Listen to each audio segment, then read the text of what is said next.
The news that President Biden has stage 4 prostate cancer, which has spread to his bones, is a sad moment for the country, and we here at the editorial page of the Wall Street Journal wish him and his family the best for treatment and prognosis.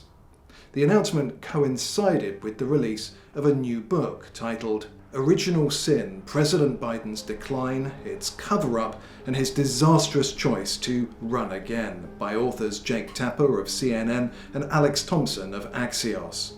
And while the timing couldn't be worse given what the former president is going through right now, it's important for future's sake to record just how much damage the Bidens and their media and Democratic collaborators did in denying the American people a better presidential choice in 2024. Now, most Americans are likely looking at the title of the new book and thinking, now they tell us. Not least because the standout anecdote is supposedly that Mr. Biden didn't recognize George Clooney at this fundraiser co-hosted by the famous actor, where Mr. Biden was led off stage by Barack Obama. At the time, Mr. Biden had been traveling a lot and likely had jet lag, but Americans could see long before then that there was a problem. 10, 12, 15, oops, stepping on them. He often stumbled, It's black. or fell. He often couldn't remember names. Under the leadership of mayors like, our mayor here. Then one man in the Democratic Party, Dean Phillips, stepped up. I am running for the Democratic nomination for President of the United States because, my friends, it is time for a change. The Minnesota congressman ran for the nomination, saying openly that Mr. Biden couldn't win re-election, even against Mr. Trump, and wasn't up to serving another 4 years.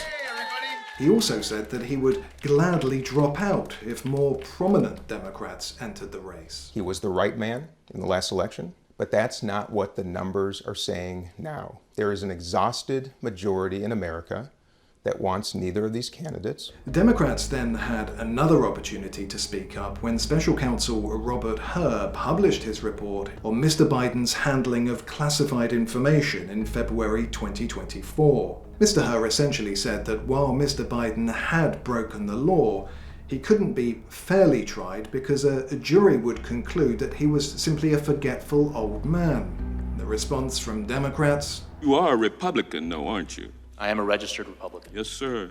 And you're doing everything you can do to get President Trump reelected so that you can get appointed as a federal judge or perhaps to another position in the Department of Justice. Isn't that correct?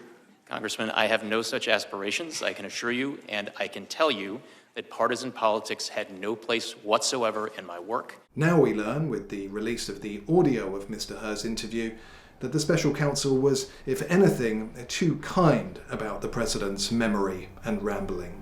Trump gets elected in November of 2017? 2016. All right. So, why not 2017 here? That's when you left office, January of 2017. Yeah, okay. Both Dean Phillips and Robert Hur are owed a big apology. It was in 2020 that Mr. Biden vowed to be a transitional president. I view myself as a bridge, not as anything else. There's an entire generation of leaders you saw stand behind me. Yet somehow Mr. Biden convinced himself that only he was capable of defeating Donald Trump. Some of that blame surely goes to the Biden family, and especially Jill Biden. She, more than anyone, would have seen his decline firsthand. Just sit, don't move. Yet Democrats say that the First Lady was more determined than anyone that her husband run again. Dr. Biden thinks that, my wife thinks that we're doing something very important. Indeed, the closer to the inner Biden circle that Democrats were, the more they share responsibility. Would the party have been better off if he had just not run for re-election? Maybe, and right now, with the benefit of hindsight, I think most people would agree that that's the case. In 2020, it was Jim Clyburn who helped Joe Biden win the South Carolina primary. I'm voting for Joe Biden. South Carolinians should be voting for Joe Biden. He then rigged the timing of South Carolina's primary in 2024 to make it the first state to vote. This reduced the chance for a New Hampshire upset that might have encouraged more challengers.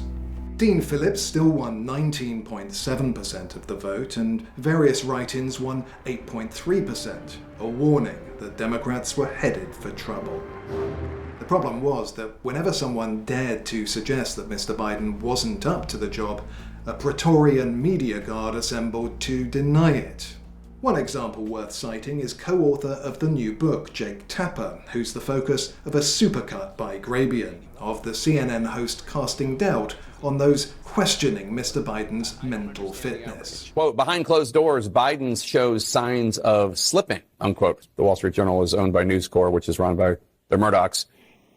Look, it wasn't until Mr. Biden's poor showing in the debate that elite Democrats stepped in. The Democrats have been involved in a big cover-up here. They've been trying to prevent the people from seeing what all of us in close proximity have seen. Well, calling it a cover-up, it's pretty strong words. Are you suggesting that there's something that needs to be investigated in a serious way? The cover-up of Mr. Biden's mental decline will go down as one of the great scandals of modern politics. By refusing to admit what voters could so clearly see, Democrats denied their party an open primary.